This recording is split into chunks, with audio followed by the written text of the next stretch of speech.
ರಾತ್ರಿಯಲ್ಲಿ ನಿದ್ದೆ ಬಾರದ ಹೊತ್ತು ಹೊತ್ತ ಚಾದರವ ಒಗೆದೆ ಕಿತ್ತು ಕಿಟಕಿಯ ಹೊರಗಡೆ ಕಣ್ಣರಳಿಸುತ್ತು.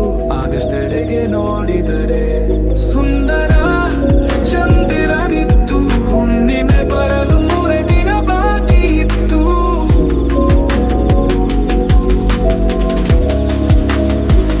ಒಮ್ಮೆ ಬೆಳ್ಳನೆ ಬೆಳಕು, ಮತ್ತೊಮ್ಮೆ ಮೋಡಗಳ ಕಾಟ.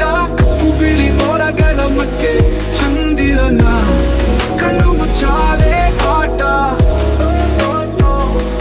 ಹಾಗೆ ಸ್ವಲ್ಪ ಹೊತ್ತು ನಡೆಯುತ್ತಲಿತ್ತು ಚಂದ್ರನ ಹುಡುಗಾಟ. ಆಟ ಜೊತೆಗೆ ಹುಡುಗಾಟ, ಇದುವೇ ಅವನ ದಿನದ ಪರಿಪಾಠ.